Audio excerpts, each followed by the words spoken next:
Now Jehoshaphat had great wealth and honor, and he allied himself with Ahab by marriage. Some years later he went down to visit Ahab in Samaria.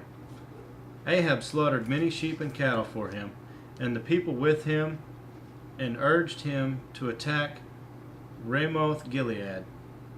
Ahab, king of Israel, asked Jehoshaphat, king of Judah, "Will you go with me against Ramoth Gilead?" Jehoshaphat replied, "I am as you are, and my people as your people. We will join you in the war." But Jehoshaphat also said to the king of Israel, "First seek the counsel of the Lord." So the king of Israel brought together the prophets, 400 men, and asked them, "Shall we go to war against Ramoth Gilead, or shall I refrain?" "Go," they answered, "for God will give it into the king's hand." But Jehoshaphat asked, "Is there not a prophet of the Lord here whom we can inquire of?" The king of Israel answered Jehoshaphat, "There is still one man through whom we can inquire of the Lord, but I hate him because he never prophesies anything good about me, but always bad. He is Micaiah, son of Imlan." "The king should not say that," Jehoshaphat replied. So the king of Israel called one of his officials and said, "Bring Micaiah, son of Imlam, at once."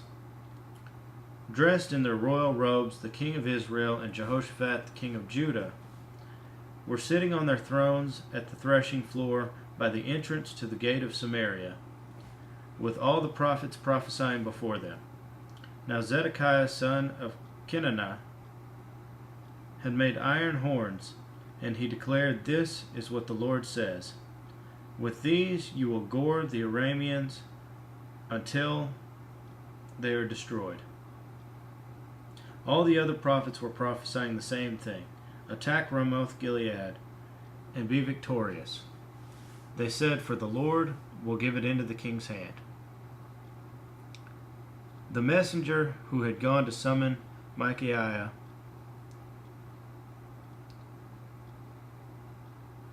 said to him, "Look, as one man, the other prophets are predicting success for the king. Let your word agree with theirs and speak favorably." But Micaiah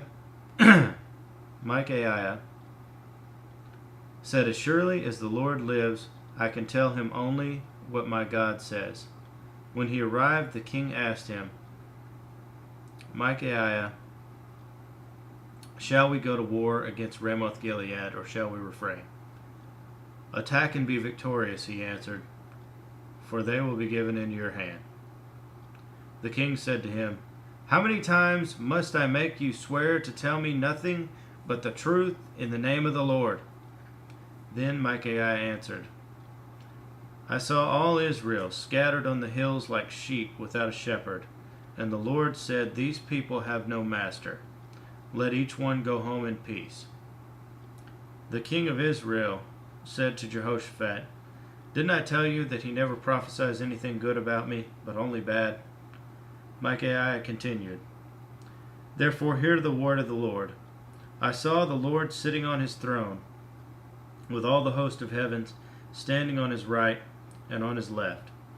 And the Lord said, 'Who will entice Ahab, king of Israel, into attacking Ramoth Gilead and going to his death there?'" One suggested this and another that. Finally a spirit came forward, stood before the Lord, and said, "I will entice him." "By what means?" the Lord asked. "I will go and be a lying spirit in the mouths of all his prophets," he said. "You will succeed in enticing him," said the Lord. "Go and do it." So now the Lord has put a lying spirit in the mouths of these prophets of yours. The Lord has decreed disaster for you." Then Zedekiah, son of Kenana, went up and slapped Micaiah in the face. Which way did the Spirit from the Lord go when he went from me to speak to you? He said. Micaiah replied, You will find out on the day you go to hide in an upper room. The king of Israel then ordered, Take Micaiah and send him back to Amon, the ruler of the city, and to Joash the king's son, and say, This is what the king says. Put this fellow in prison and give him nothing but bread and water until I return safely. Micaiah declared, If you ever return safely, the Lord has not spoken through me. Then he added, Mark my words, all you people. For the king of Israel and Jehoshaphat, king of Judah, went up to Ramoth Gilead. The king of Israel said to Jehoshaphat, I will enter the battle in disguise, but you wear your royal robes. So the king of Israel disguised himself and went into battle. Now the king of Aram had ordered his chariot commanders, Do not fight with anyone small or great, except the king of Israel. When the chariot commanders saw Jehoshaphat, they thought this was the king of Israel, so they turned to attack him. But Jehoshaphat cried out, and the Lord helped him. God drew them away from him. For when the chariot commanders saw that this was not the king of Israel, they stopped pursuing him. But someone drew his bow at random and hit the king of Israel between the sections of his armor. The king told the chariot driver, Wheel around and get me out of the fighting. I've been wounded.